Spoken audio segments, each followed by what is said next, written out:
Covenant. At before po tayo mag-start sa ating devotion sa araw na to, ay samahan niyo po muna ako manalangin. Let's pray po. Panginoon, maraming salamat po sa oras na to na pinagkaloob niyo po sa bawat isa, Panginoon. I pray, Lord God, na ihanda niyo po ang aming mga puso at isipan na ma-receive namin ng maayos ang iyong mga salita. Alisin niyo po lahat ng distraction sa paligid namin, Panginoon, na makapag-focus kami sa iyo lamang, Panginoon. I pray, Lord God, na maranasan ng bawat isa ang presensya at salita mo sa araw na ito, Panginoon. So we pray, Amen.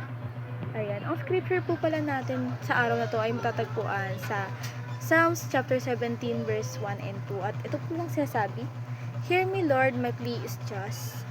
Listen to my cry. Hear my prayer. It does not rise from deceitful lips.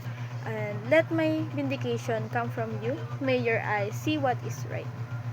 Ayun po. May mga panahon po sa buhay natin na ang pinakamahirap ay hindi yung problema mismo, kundi yung pakiramdam na parang walang nakakarinig sa atin. Minsan tahimik lang tayong umiiyak, tahimik lang tayong lumalaban, at tahimik lang din tayong nagtitiwala. Sa Psalm 17 po, sa scripture po na binasa natin, hindi nagsimula si David sa reklamo. Nagsimula siya sa panalangin. Lumapit siya sa Diyos na may buong tiwala na kahit hindi siya maintindihan ng tao, may Diyos na handang makinig sa bawat salita na hindi niya masabi ng maayos. Napakaganda ng paalala nito sa atin dahil hindi kailangan maging magaling magsalita para pakinggan ng Diyos. Hindi rin kailangan perfecto yung buhay natin bago tayo lumapit sa Kanya. Ang gusto lang ng Diyos ay isang pusong tapat. Dahil kahit minsan iniisip natin na baka hindi valid yung nararamdaman natin o baka masyadong maliit yung concern natin para idalangin pa.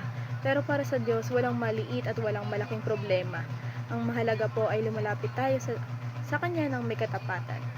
And sabi nga po ni David, hindi hear my prayer, it does not rise from deceitful lips. Ibig sabihin po nito ay wala siyang tinatago sa Diyos. Totoo yung nararamdaman niya. At iyon din ang gusto ng Panginoon sa atin. Hindi niya kailangan ang magagandang salita.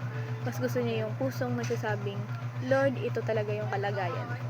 Hindi tayo kailangan magpanggap na okay lang kung hindi naman talaga.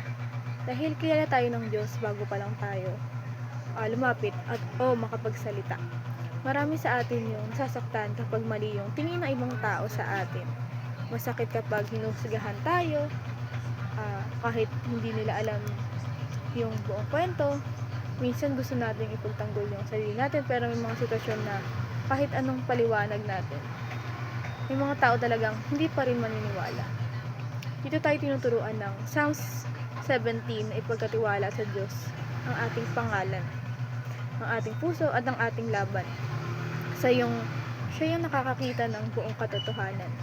Hindi ibig sabihin po nito ay magiging madali yung lahat. May mga pagkakataon pa rin po tayong masasaktan tayo, mapapagod o madidismaya, pero habang hawak natin yung kamay ng Panginoon, hindi tayo kailangan mabuhay na laging naghahanap ng approval ng tao.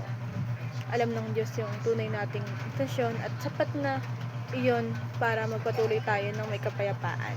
Isa rin po magandang tanong sa sarili natin ay, pag lumalapit ba ako sa Diyos, totoo ba ako, o baka hanggang ngayon may mga bagay pa rin akong itinatago dahil nahihiya ako.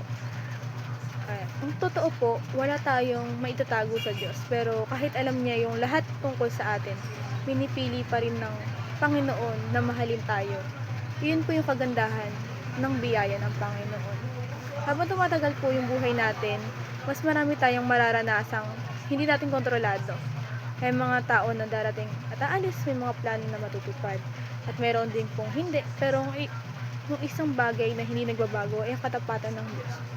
Ang kanyang pandinig ay hindi kailanman nagsasawa sa panalangin ng kanyang mga anak. Kahit ulit nating sabihin yung concern natin, hindi siya mapagod na makinig.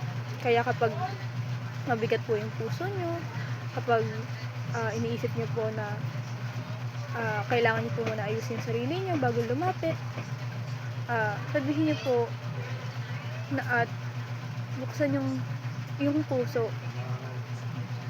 Maintindihan po yun ng Panginoon. Kahit iiyak mo yan o manahimik ka, Dahil hindi mo alam yung gusto mong sabihin o lumuha ka ng walang salita na lumalabas sa bibig mo, maintindihan at maintindihan ka pa rin ng Panginoon at hindi siya magsasawa na makinig sa lahat ng concern o rants mo sa buhay.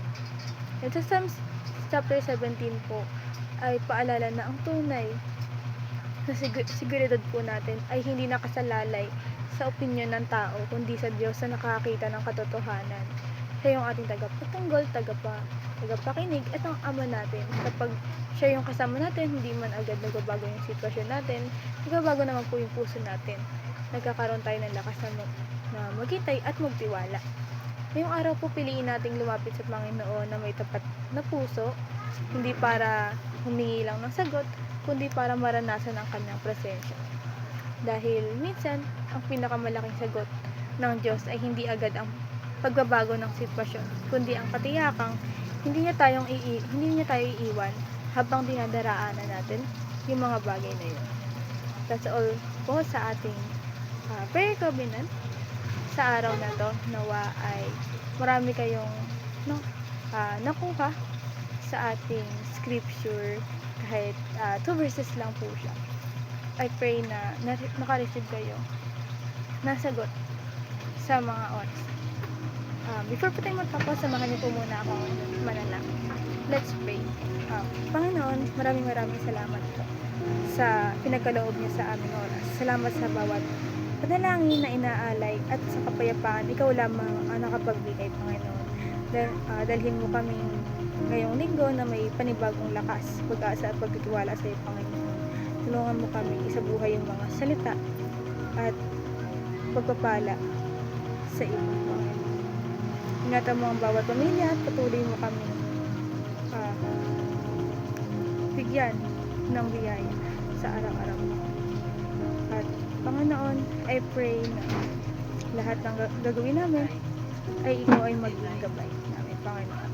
That's all we pray. Amen.